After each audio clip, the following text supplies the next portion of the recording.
All right, welcome to the Valhalla Filmcast. I am Bryce Thompson. I'm here with Cody Ryrie and Brian Hammond. And we have a special guest with us today. Special for us, special for the Valhalla Filmcast. We have to make him feel good or else they will never come back. But his name is Brandon Nobles, and he is a writer, teacher, and sometimes he even plays the piano every once in a while. So today we just wanted to talk about the interesting fellow that is Stanley Kubrick and what he's brought to cinema and the films that he has made. I guess we'll let you start off, Brandon, and what you think of him. The reason I think that Stanley Kubrick is important is because, well, there's more than one reason, of course, that he put an obscene amount of effort into every one of his shots. It's obviously well thought out. It's obviously well paced. And I think looking at films like 2001: A Space Odyssey as a traditional film kind of misses the point. It's like looking at the Mona Lisa and going, this is very slow moving.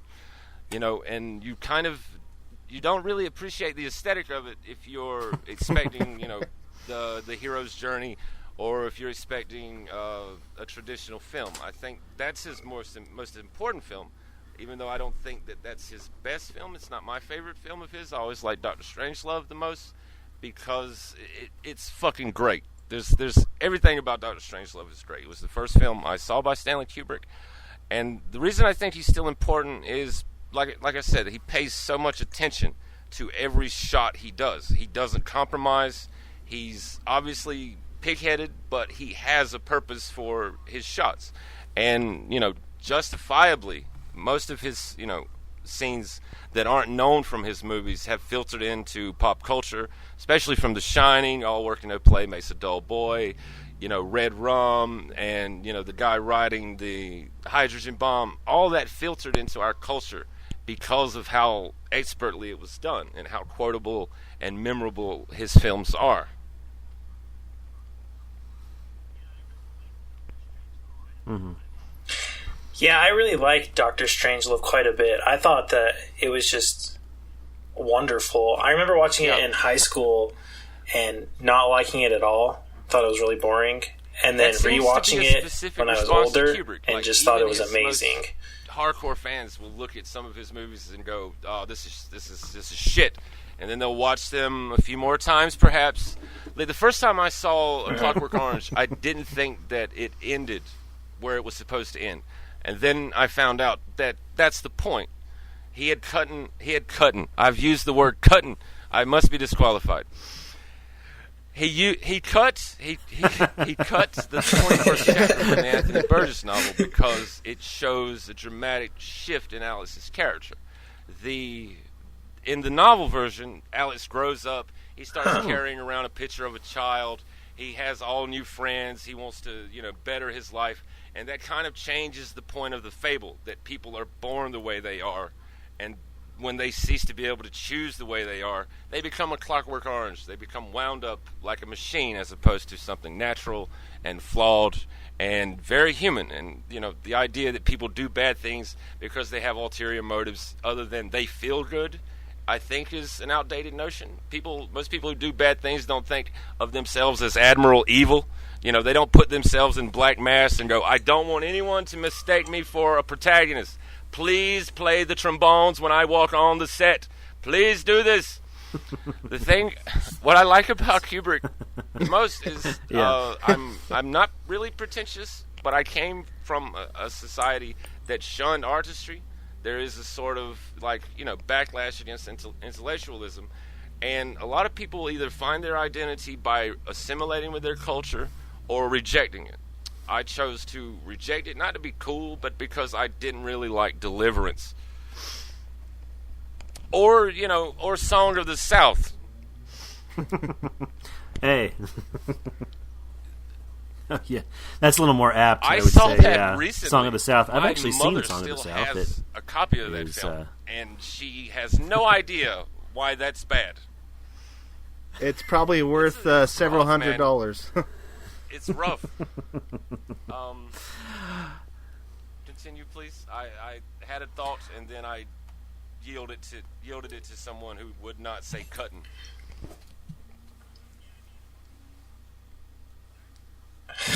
Yeah, I mean, A Clockwork Orange, I remember watching that movie and kind of hating it. Like, I just thought it was horrible. Not necessarily. I remember falling asleep. I know it's one of the only movies that I've actually fallen asleep during. To the William Tell. I was going to say, you fell asleep during Clockwork Orange? Yeah, I did. Sexualization, which I think is intentionally done to stress the fleeting joy of something. You know how long it takes for that middle section of that movie when he's in prison and he's going through all that, and it shows this fleeting moment of sexual gratification, and it's sped up as if to stress how much, our happy moments are more fleeting than our sorrowful moments because they're so brief. I don't think it's arbitrary with Kubrick. I don't think anything is necessarily arbitrary with him. That's why I admire his filmmaking. His choices are specific. He doesn't just set up a soundstage and go, all right, fuckers, let's get the best shot we can get. Okay, everything exploded properly. Fucking print it. It's not how he did business. He's famous for doing 127 or so shots on The Shining, but that movie is immortal. It's a part of our culture. Even people who haven't seen it know about it because of the attention that he puts in it. One of my favorite scenes ever is just the blood getting off the elevator because of the amount of logistical problems that causes. And it's essentially for ambiance. He's a master of atmosphere. He really knows how to stick with a tone. Like some films, they vary wildly between tone, especially like the Star Wars prequels. The tone is all over the place. Kubrick can do lighthearted and serious drama at the same time. Like in the other half of Full Metal Jacket is hardly ever watched, but my favorite scene is from the second half when they're marching under the sniper fire and they're all singing M-I-C-K-O-Y M-O-U-S-E M-I-C-K-E-Y M-O-U-S-E. It's this mixture of the irreverent with the sacred that he does very well, I think. Well, I wanted to kind of get into that a little bit if I could. That's a great point you bring up. And what you were saying earlier, how you can't really judge a Kubrick film on a traditional scale. I mean, you go to see a comedy, the question is, was it funny? You go to see a scary movie, was it scary?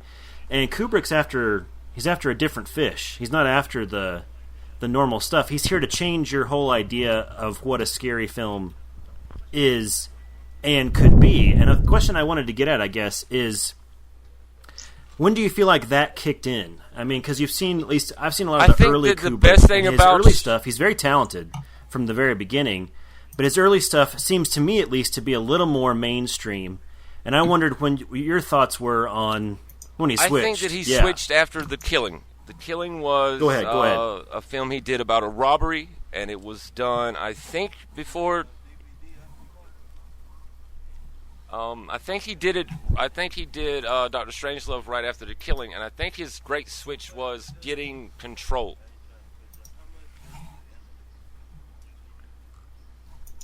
Yeah. Well, because right after Killing, he did Path of Glory. My favorite which scene is in Kubrick history is when they bring the German girl in at the end to sing. And it sort of, unites everyone in this sort of shared humanity that isn't present often in war. And it's not glorified. It's not a film that makes war look like it's something epic or something cool, which he does. And he returns to this in Dr. Strangelove. I might have my films out of order, but Paths of Glory was an earnest film. It's not an anti-war film any more than it's a pro-war film, I didn't think. I thought it was a film about the people who make decisions that affect and harm great swaths of people when they're doing essentially, bureaucratic work. The cold, the pulseless murder of it is what is stark, and the cowardly nature of people behind desks ordering men to kill themselves or sacrifice themselves for essentially a position that's not capable of being taken. And that sort of arbitrary relationship with the loss of life, with with a conquering army, with the officer class, he he's always been able to say stuff about war that is critical without really coming across as sentimental or, at least not schmaltzy in the way that Spielberg has been accused of, even though I don't personally think negatively of Steven Spielberg. He's like the diet Kubrick.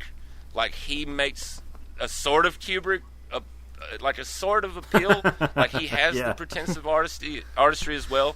And Schindler's List is a phenomenal movie.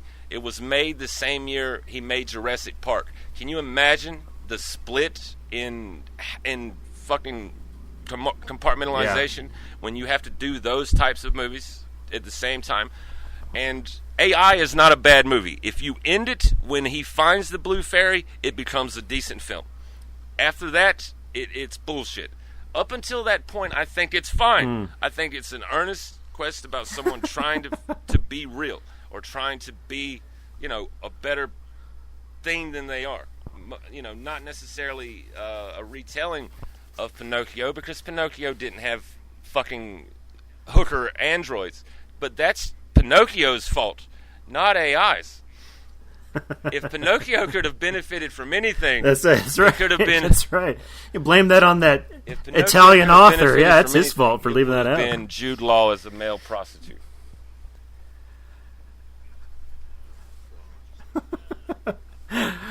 Okay, that's an interesting observation on AI. I don't know. AI seemed like an uncomfortable mixture of styles. Like, it's a very interesting film. I really do like it, but it never seemed like it really settled into what it wanted to be. I think there are almost Kubrickian like Spielberg moments was being held up by when his reverence. David is walking But, amongst like I said, the gallery of other hymns. That feels like Kubrick to me. Like, there is a sort of existentialism to the fact that you're not unique in the universe that is being brought home there.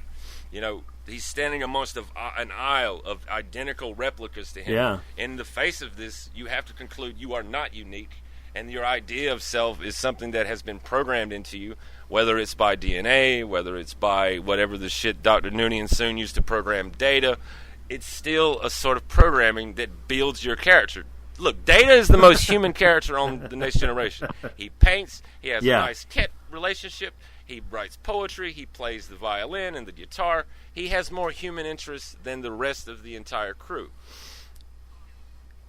in my opinion. Well, and I want to go back. Well, I want to go back a minute to Paths of Glory and beyond that.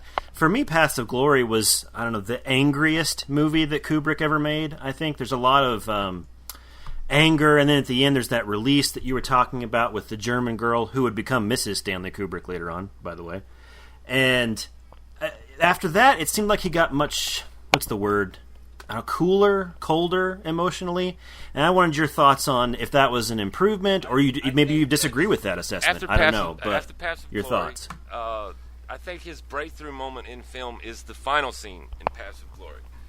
And that is a scene that is wonderful on all levels. Hold on one second. I have to take my cat outside. Sorry.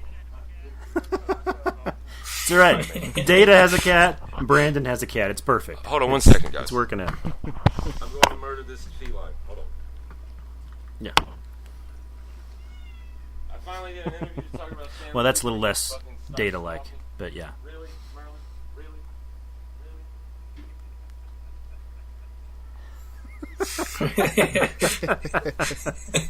We should have a commercial right now. I wish we had a sponsor. So hey, if there's any sponsors out there, there you go. This is the perfect time we'll place your ad in right here. Right. If you'd like. Just hit us up.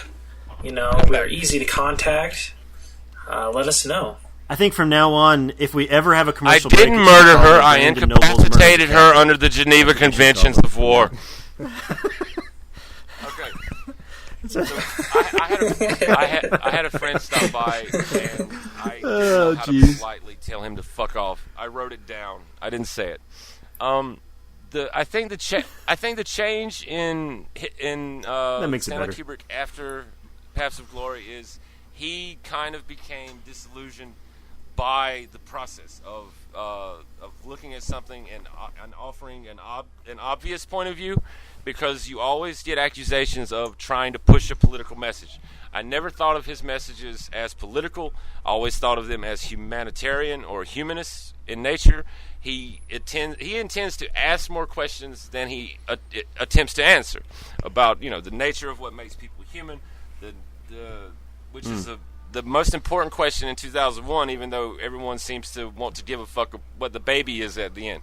That's never been the point of it. It's about encountering what is obviously beyond our understanding, and he represents that very well by presenting a film that's beyond our fucking understanding. I've got the book for it by Arthur C. Clarke, and it's not a skeleton key exactly, but it does fill in a lot of the blanks. It talks about the character at the beginning and his search for humanity. I think that all of Kubrick's films are analyses of humanity. Analysis of humanity at war, analysis of humanity grappling with technology beyond its understanding or control, humanity grappling with its own nature, like with Barry Lyndon, which is the most beautiful movie you could make. It's fucking gloriously shot. Even if you don't like it, you could hang individual frames of that film in the Louvre, for fuck's sake. It's a beautiful film. I think when I... Go ahead. Yeah. Well, I say with Barry Lyndon is I think people miss the humor it's a great in film. Barry Lyndon. When I watch Barry Lyndon, it's hilarious. I think it's one of the funniest movies ever made. He wanted to make a film about Napoleon, and then Waterloo tanked. Can you imagine a Kubrick film about Napoleon? Oh my God! Just makes my nipples hard enough to cut sheet metal thinking about it. But the difference after Paths of Glory, I think, is he was accused of sentimentality. And, sentimentality is at odds with art in some aspects of his aesthetic.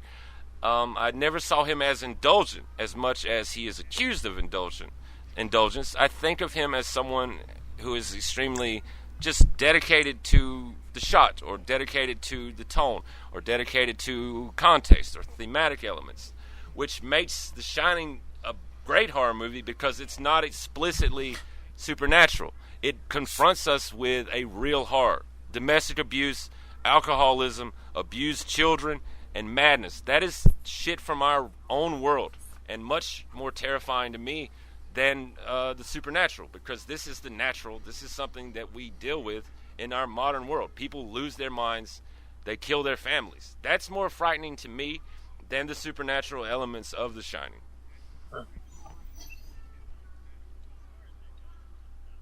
Yeah, well, and as far as that goes, you talked about how he seems more interested in asking questions than providing answers. I think it's, something in the populace wants answers to everything, and that was a really interesting thing in that. I don't know if you saw that documentary about, I can't remember what it's called. It was Room something. Room 237. Yeah, something like that, where it was all the people giving their theories on what The Shining really meant. And genocide. I think that there is a current of that in there, because yes. I don't think he puts things in his films by accident. I don't think that fucker ever let a shot go that he didn't approve of.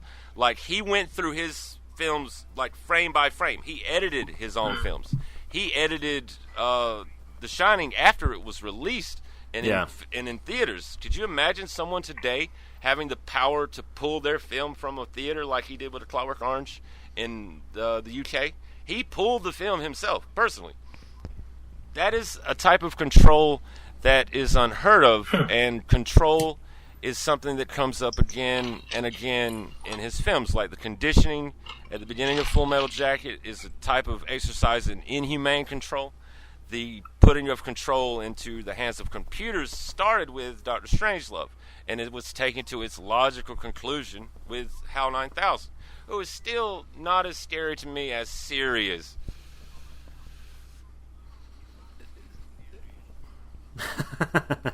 That's knowledge is power. Know as much. That's right. The fascinating thing about Kubrick, and I wanted to also get your thoughts on this, is the relationship he has between the tools of filmmaking and what he's getting at. Because, like you said, he does seem to have fatigued at the process in some ways, But from what I've read, he never seemed to get tired of, for lack of a better word, the tools or the toys of the trade. When it came to new equipment, when it came to new filming techniques, he did a sort of, rear projection for his early scenes in 2001. He essentially invented filming techniques in that film to get across his point. He was someone who saw things that he didn't know how to capture, and then was forced to invent a way to do it, like the Stargate scene in 2001. We've seen a lot better, arguably better special effects since then, but that film still holds up really well. If you've seen the Blu-ray, it is phenomenal in terms of other films of that era. Even Star Wars doesn't hold up, in my opinion, as well as 2001: A Space Odyssey does. Not in as much as it's an opera with lasers, and the other is a serious piece of art. I'm not going to get into that argument with you guys. It's fine. Star Wars is fun. Star Wars is a rousing adventure. But I've never heard Kubrick of trying to make 2001 a rousing adventure, even though it is quite a adventurous rousing of your thought process, because you're confronting apes with something they don't understand. Don't you think that he is aware that he's essentially presenting the same thing to his critics? They're just going to touch it and look at it and comment upon it without ever really fucking knowing what its purpose is. That's the 16:9 aspect ratio plopped in front of the apes, and they're just going, what the fuck is this? It's not the point.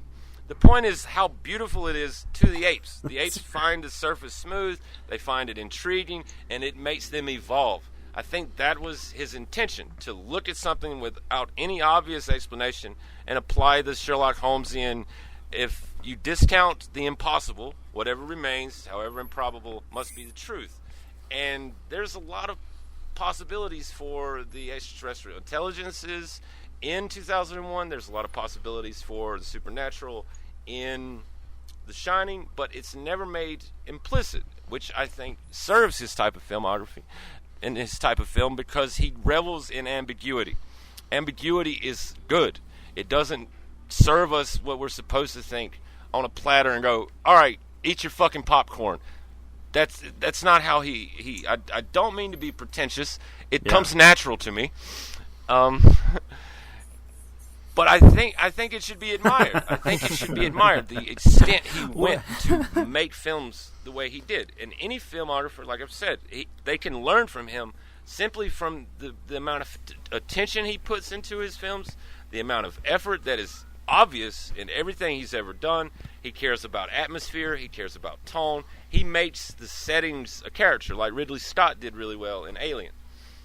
That is a phenomenally atmospheric film. And The Shining and Alien are probably my favorite horror movies, because they're not made to be cheap scare horror movies. Yeah. The fucking chestburster scene in Alien is some shit. I could watch Saw with my son on a Sunday afternoon and still be uncomfortable by John Hurt being John fucked when that chestburster came out. That is terrifying. Yeah. Well, and like you said, it's terrifying because of the mood and the tone that's been built up to that point. I mean, if the movie opened with that, would it still be terrifying? Yeah, but it wouldn't be near as gut-wrenching because of all the tension coiling up from that hour before it happens. Well, I wanted to go back to just real quick about your comments on 2001. I had a quick illustration of that. I was lucky enough to go and see a 70mm print of 2001 a restored version that was in a couple 3 years ago. And okay, because that's if you're ever going to see, if you only could see one movie in the theater in your entire life, that would be the one to see in the theater. Yeah, because it was the closest thing to a religious experience I've ever had in a movie theater. It didn't matter what the aliens were. It didn't matter what this is supposed to mean or that's supposed to mean in your mind. It was just the experience of it. By the end, more than anything, I was left speechless. Film is not always going to go from point A to B and inform you of every little change. In the first shooting strip for 2001: A Space Odyssey, he had the astronaut David Bowman. Bowman was the man that got sent to the Stargate, right? He had him narrating what was going on.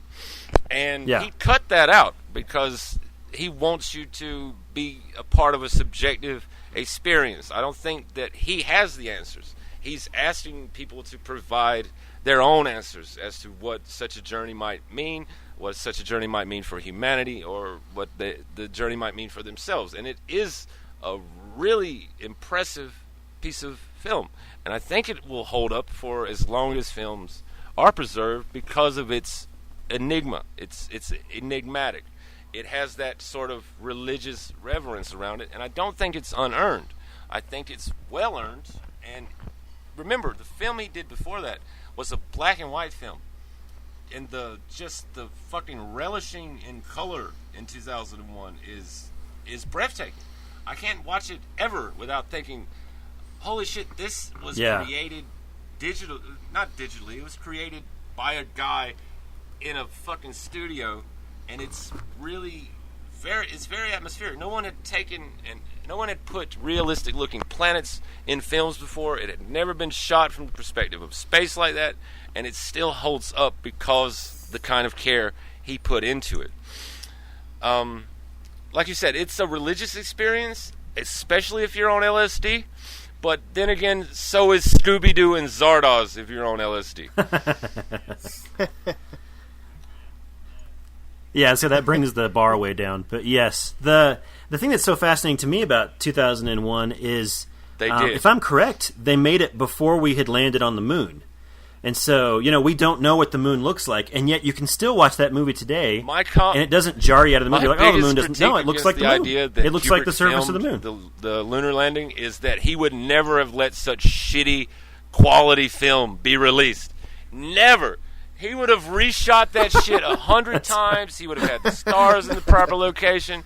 It wouldn't have been obscured. It would have... And it could be a double bluff. I guess you could say that that's a double bluff because obviously Stanley Kubrick wouldn't go to that length.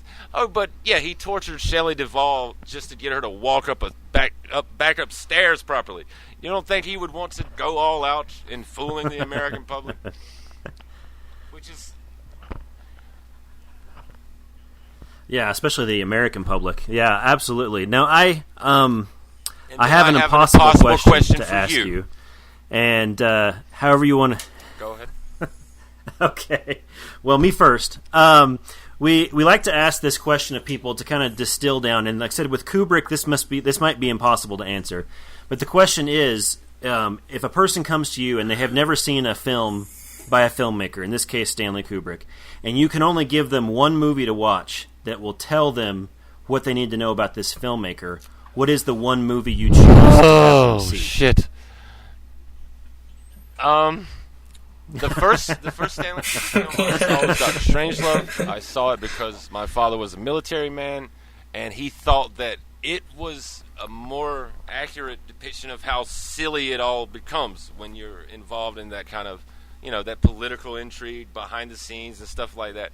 I would say that to give to a modern audience, the first thing I would have them see would probably be A Clockwork Orange or The Shining. Because A Clockwork Orange is endlessly provocative. It is beautifully shot, like everything he's ever done, and it leaves an impression. Whether you like it or not, you'll fucking remember it. The first time I saw it, I was watching it with about 5 or 6 people, and everybody was really digging it until the part where Alex imagines himself flogging Jesus. That's when people started walking out. And I thought this is obviously not Stanley Kubrick reveling in this. What I would later find out is he probably very much relished in that. But I think I would say The Shining because it has Jack Nicholson in it. He's a recognizable actor. It has a lot of iconic moments in it that they may be familiar with, and familiarity breeds a sort of comfort. 2001 requires a much larger sense of dedication to give to a filmmaker if you're not quite sure of where you're going, what you're getting in for, what you're going to see. While The Shining, it has violence. It has a pretty straightforward plot as far as Kubrick is concerned. It has great score, has great acting. Even Jack Nicholson has been described as over the top in that film, and he's over the top. But if you ever locked a writer in a big room and given them writer's block, it's natural. I just don't have an axe. I've been in that position before, and I don't think all work and no play makes Brandon a dull boy. It makes me fucking furious to not get anything done.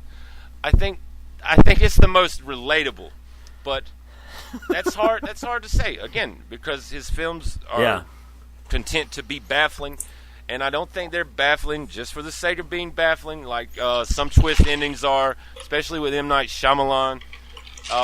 He doesn't just twist things to pad story. He doesn't just like relationship stories when they reveal that someone is so-and-so's father. That never made sense to me unless it's meant to be seen by an audience. Unless it has some other direct influence on the story, it's superfluous and it's meant to be as a sort of, oh, I totally didn't see that coming. That means it's cool. I would say The Shining, even though I don't think that's his best film. I wouldn't even put it in. I have like 5 favorite Kubrick films, so I would say The Shining, though, absolutely, because of the familiarity, the relative straightforwardness. Okay, well, if you're interested in taking Brandon's advice, if you're near I don't know what chain of theaters that is, Edwards Theater, whatever it is. Anyway, it's a Fathom event. They're showing The Shining October 21st and 26th, I believe it is this year. Yes, I would like to get information on this once this podcast is done, please. I take film very seriously. And when I watch a film, I pay attention severely. Like, I have the opposite of ADHD. If someone gave me Adderall, I'd be reading War and Peace and going, is there no more to this? I have an astounding attention span, and I don't know if that makes it easier for me to appreciate Stanley Kubrick films. And I'm not saying that to not have an attention span means that you wouldn't enjoy it, or necessarily having an attention span for it means you'll like it. Everything is subjective. Art is subjective. But I don't think that if beauty is to truly matter, it can't all be in the eye of the beholder. If it's arbitrary, it's meaningless, I think. And looking at 2001 is a fucking feast for anyone who enjoys the craft of cinema, someone who wants to see a young prodigy. He was like 38 when he did 2001: A Space Odyssey. He was. Was he really? I didn't realize that. Holy cow! And I think 2001 was released in 48.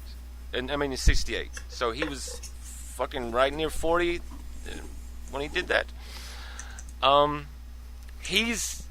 Like I said, he pays attention to every aspect of his film. If you've ever seen the making of 2001: A Space Odyssey, when they have that circular ring that the guy's running around, and then he just kind of walks over and sits on something that looks like it's glued to the wall, that's all perspective shifts, except he glued those chairs on the ceiling and then turned it upside down to film, just to get that naturalism in something that is highly unnatural.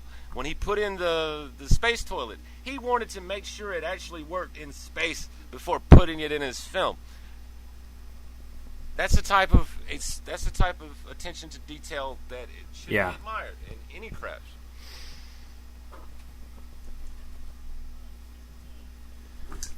Okay, well, just to kind of put a button on this, is there anything else, Brandon, that you want to get across? Final thoughts about I think Stanley Kubrick as an artist? It's hard to be succinct about him because he did so much and he changed so much. If there was one thing I'd like to get across about Stanley Kubrick, is he trusts your intelligence enough not to provide you with easy answers. He trusts the audience enough to make their own conclusions. He trusts the sensibility of his audiences to give it the kind of consideration, the consideration of the material that he has given it. Films like A Clockwork Orange are not merely provocative for the sake of being provocative. It is about something. It has a point. It's not superfluous. It's never just for the sake of a good scene, although I'm sure he has many scenes that are for the sake of a new technique or a new way of doing things. Stanley Kubrick inspired the best filmmakers to live today. If you watch any filmmaker like Martin Scorsese or James Cameron or Steven Spielberg or anyone who is considered a popular filmmaker today. They have learned something from him, and they use his wisdom to their benefit or dismiss it to their peril, because his films last. They ask questions that are eternal in a sense, the nature of good and evil, the nature of what makes someone a person, what makes them unique, what horror is. He asks questions that we're not likely to solve on our own, and I think that makes him, as much as anything, worth viewing. And I really like the dialogue in his films a lot too. Especially Gunnery Sergeant Hartman in Full Metal Jacket. It's the funniest 30 minutes you'll ever watch in your life.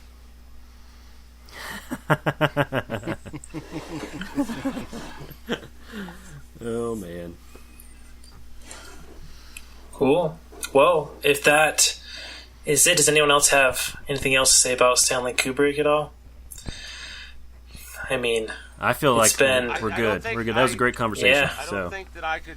I don't think. Cool. That I Well, could, we want to thank. Could Yeah, really go for it. Polish this dude's dick enough over this podcast, and I'm really trying to avoid being a sycophant for this guy. Yes. But he doesn't need apologists. I think his films will survive for the sake of, even if it's a small group of pretentious assholes like me who always wants to go, look at the artistry, or look how the frame is set, or look how the music is set with the action. There will always be film buffs around who look at craft and look at imagination and look at tone and look at consistency and find in him a very consummate professional and a visionary.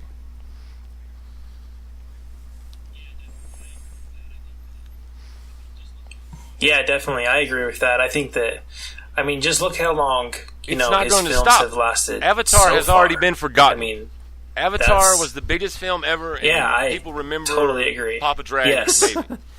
yes. There's, Dances with Wolves, the colonial impulse in humanity is an interesting topic, and if covered by someone who is more interested in exploring the human tendency for exploitation, for natural resources, the stripping of lands of people, you don't end it with a big masturbatory fireworks display. It kind of goes against what you're trying to preach. On one hand, you're saying that this violence is bad, this is not heroic, but watch how cool this shit is. It's kind of contradictory to me.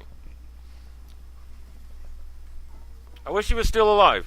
Yeah. I wish he was still alive, as I'm sure he does as Cool. well. Well, if yeah. Well, maybe he would be kind of think there are sad if any he was to heirs see to what has been Kubrick's made. position in the modern world?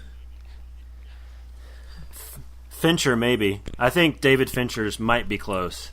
He's not quite there yet, Oh, but yeah. the attention to detail and the meticulousness. Fincher is what Stanley Kubrick is- would Yeah, have I'll been agree. like if he was a sociopath, more so. Fincher understands. Fincher understands sociopathy and alienation and this sort of malaise that falls over people who are spiritually non-content or spiritually bankrupt. He portrays it really well. He understands his medium. I don't even find some of his subject matter very interesting, like the Social Network. I didn't really give a fuck about that story, but he makes it compelling by focusing on human characteristics that are not unique to those people. Universal characteristics are something that would be the macrocosm of what the story is about. It's about greed and opportunism as much as it is about the founding of one social media site or another. My favorite Fincher film is still Seven. And Zodiac is phenomenal too. People need to quit sleeping on Zodiac because it's fucking great. Yeah, it's just an amazing movie. I love it. I think I've seen Zodiac 30 I love that times. film. I was What obsessed I with like it for a most couple about it years there. is Yeah. You don't see the actors through their costumes like you mostly do. Like it has Robert Downey Jr. in it. You don't think, oh yeah, you do. You think this is Robert Downey Jr. He's going to be like Robert Downey Jr. And he's essentially like Robert Downey Jr. But that character fits for the film. and the sense of dread and the sense of atmosphere that I could repeat over and over about his films are just as applicable in Zodiac, and I think it's unique among serial killer movies in there is no resolution. Like in life, there are not always going to be easy answers. Yeah. It's a great film. Yes. Well, in that moment, the closest thing to a climax, and for some reason, the basement. It gets my heart racing every time, scene. And it's just this huge moment is... Well, the basement, yes, is amazing. Because that moment when he stands... Spoiler alert. When he stands... and he stands and looks at the guy in the Ace store, at Arthur Lee Allen, and he just stares at him for a minute or two. And then he thinks he knows that's who it is. And for some reason, that really gets me every time I watch that. And that's the climax of the movie. That film the action climax is two characters staring at each other for a minute. It's endlessly rewatchable, even though the relationships aren't well developed. The main character, Robert Graysmith, was his name. He was an illustrator at the San Francisco Chronicle. His relationships aren't well developed, but that's a part of the point. He was never around to develop those relationships because this obsession got in the way of his life. It got in the way of his marriage. It got in the way of him, living with his children. It consumed his life, and it shows that by just having his children grow up in the background and away from him because of how much he put into trying to figure out who that dude was. And I think the climax is appropriate. Yeah, absolutely. Well, that's the thing. The love story is Robert Graysmith with the case. He's in love with the case. That's his, that's the one developed relationship that's really well developed. There's a moment and in that movie that's it, where because that's all it is for him, like I said. Dirty Harry is going to see Scorpio, like a movie based on the Zodiac case from within a movie based on the Zodiac case. Can you imagine trying to keep all this shit straight in your head when you're David Fincher? David Fincher is phenomenal. I don't know if I would say that he has accomplished the same amount, but I am not comparing that. That's a fucking ridiculous assumption, or even to try to hold people to. If you haven't accomplished what Stanley Kubrick did, you're shit, mate. You're shit. That's ridiculous. It's a ridiculous standard to hold people to, like holding every physicist that ever lived after Einstein or Richard Feynman or Niels Bohr to their standard. There'd be a lot of paltry peasant motherfuckers if that was the case. If nothing else, absolutely. This podcast, reevaluate Zodiac. It's better than Fight Club to me. Yeah. I'll say it. I've watched it way more. Well, we had a whole podcast about Fight Club, and I'm the one. I have very mixed feelings on Fight Club, and I had to defend it left and right. To skip irreverence, I think irreverence is kind of a cautious way of not trying to make a profound statement and fail. Irreverence is. Well, it comes across very immature when you have to be irreverent for the sake of irreverence. It's like having a really smart 14-year-old with you the whole time, saying things to shock you, just to shock you, and that's never really done it for me. One or two choices. You could be obviously loudly racist, or you could say something thoughtful. Being provocative, it takes thought, and I think that as cool as Fight Club is, I saw it when I was 14 years old. I thought it was a cool film. Once the reveal was revealed, I thought, well, half of this shit makes no sense now. How is he doing sit-ups downstairs while his alter ego is fucking upstairs? It's a great twist. It's a great twist in the sense that it makes no sense. Yeah, for that story, I guess. I just thought that he's done so much better than Fight Club. I thought that I think the Zodiac is better than Fight Club. I think that Gone Girl is better than Fight Club, which is a great movie, and I've seen it multiple times. That is the barometer of film success for me. How many times I can watch it and still enjoy it. I really liked Zodiac. I really like Zodiac and Gone Girl and all that. But I would think the closest to a living Stanley Kubrick is probably Martin Scorsese or Werner Herzog, who is a fucking amazing director. I'm sure you've seen Aguirre, The Wrath of God. Oh, jeez. That is Wrath of God. Oh yeah. Oh my gosh. I like Nosferatu a lot too. His Herzog version of Nosferatu is probably talk about the best atmosphere. living Holy director, cow. in my opinion. He really, I can't think of the film that it was. He actually drug a fucking ship over a mountain for real. And it shows. It's Fitzcarraldo. Shows Yeah, the Fitzcarraldo. relationships between the characters Yeah. in his film. And I think Werner Herzog is as good as Stanley Kubrick at what he does. I would say Martin Scorsese. I haven't really. I didn't like The Wolf of Wall Street as much as my friends seem to, even though it's really fun. It's a great, enjoyable film. The last time Martin Scorsese did a film that really worked for me was The Departed. I still think that's DiCaprio's best role, especially the therapist scene when he's trying to talk to her about having panic attacks and she gives him 2 pills and he's like, what the fuck am I supposed to do with this? Is this enough to commit suicide? I always thought that was his best performance, and it's an old movie. It's what, from 2006? I think that it's was his 11 best years movie old to now. me Yeah. since Goodfellas. My favorite Scorsese movie is Taxi Driver. I think Ridley Scott has the ability to approach Kubrickness like he did with Blade Runner, which is an incredibly beautiful and profound film and a cultural relic. It's a phenomenal piece of storytelling. It's mostly nonverbal. It's subtle. It's a lot like Dark City, except good. And I do like Dark City. I'm not gonna. I love Dark City. I like Dark Let's City. say Dark because City's it's not bad. based Come on on, a yeah. psychiatrist textbook that I read called Memoirs of My Nervous Illness by a German judge named Daniel Paul Schraber, who is the most lucidly insane human being to ever live. Other than Scorsese and Ridley Scott, even though I've heard The Martian is him back on form, I haven't seen it. Recommendations? It's the closest. He's It's the always closest good we've with seen in a atmosphere. while. He's I'll say that for always Ridley good with Scott. atmosphere. It's there. He's I mean, always it's not good up with to. shots. Like even in Prometheus, Yes. it's a beautiful film. It makes very little fucking sense, but it doesn't really need to.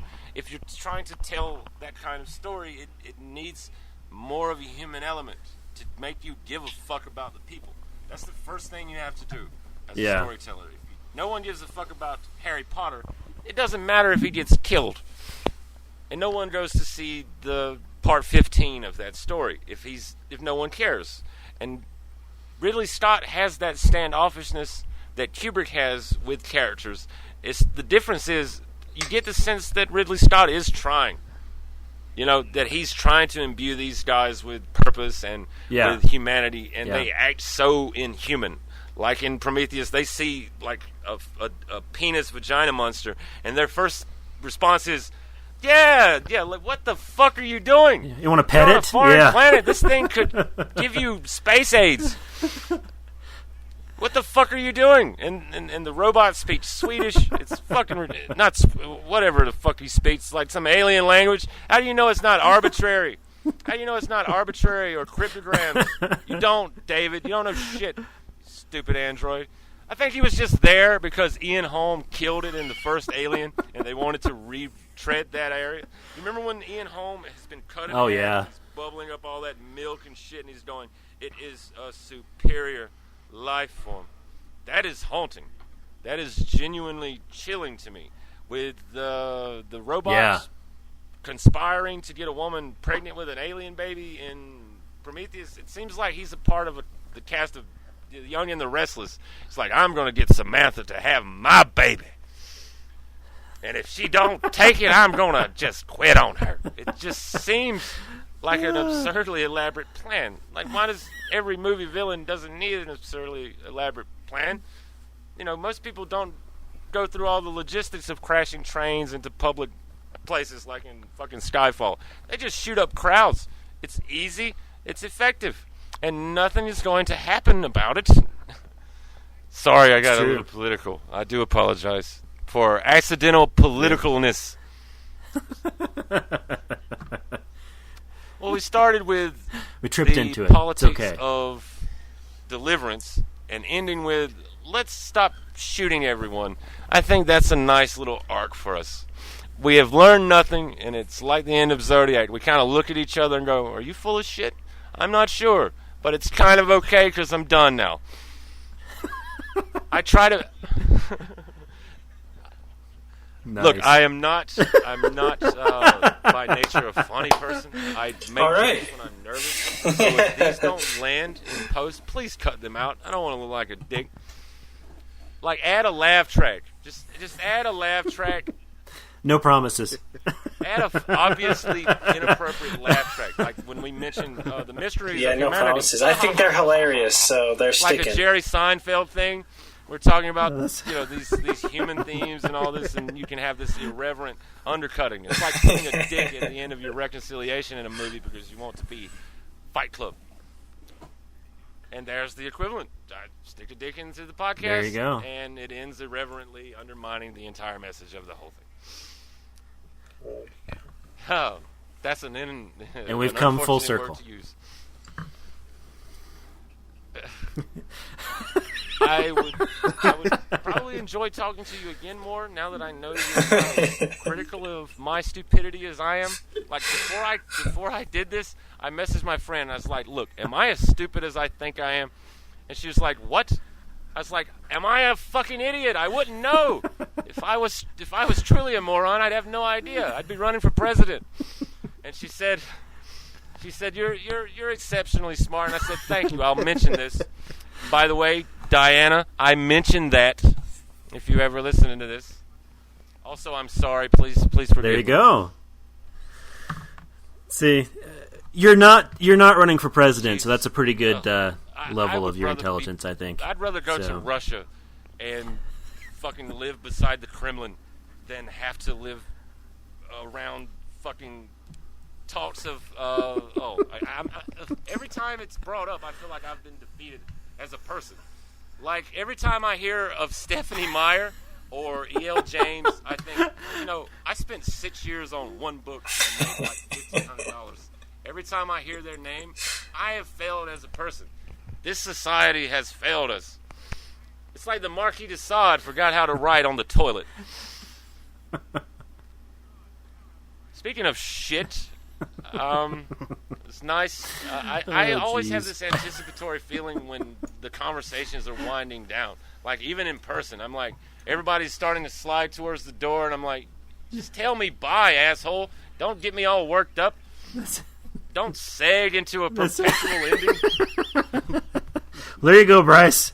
Bryce, that's your cue. Go for it, Bryce. Go. I need a neater seg than that. All right. Well, the word seg. You have to seg it now. We'll talk to you later. Bye.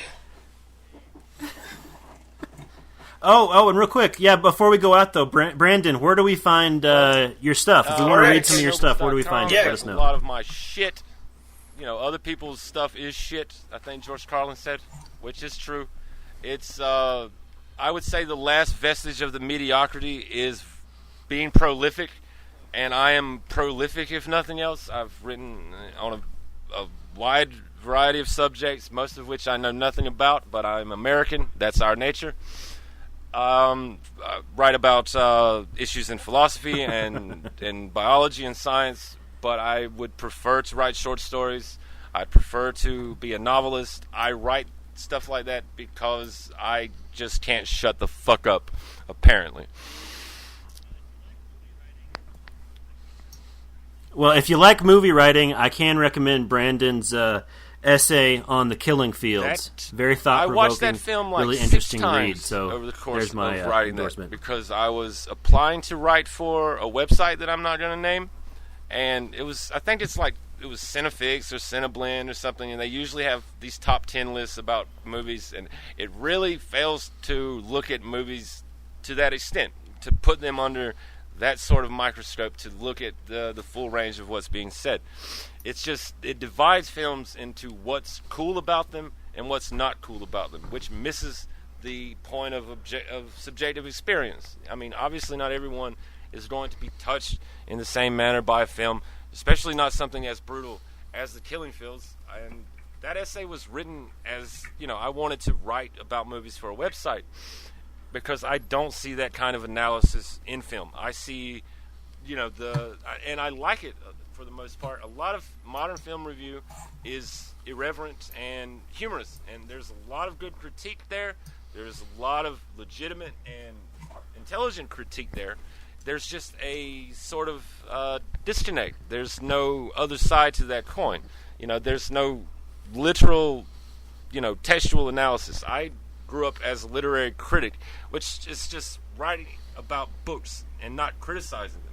The school of literary criticism being to expound upon or to teach from, like Nabokov did with his lectures in English and Russian literature, like Proust did with his essays on art. It's not about to criticize it and talk about its shortcomings like I did with that essay on the killing fields, but to try to put it into some context that conveys, what they're trying to espouse, I guess, what they're trying to get across, more than it's about me going, 4 out of 5 stars, lots of murder.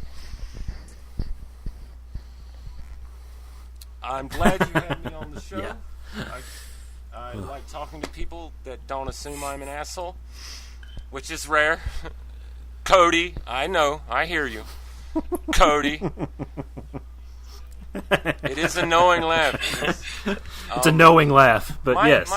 My material is a bit long-winded, I guess, and I could attribute that to my ridiculous attention span, or I'm either a pedantic ass. It's a toss-up. Well, we'll let all of you decide that for yourselves. Go check out his work. We hope you enjoyed this podcast. I know that we all definitely have. It's been a good time, and hopefully we can have you on the show again. Thank you very much for having me. This is the Vol Filmcast, and we'll talk to you next time. Woohoo!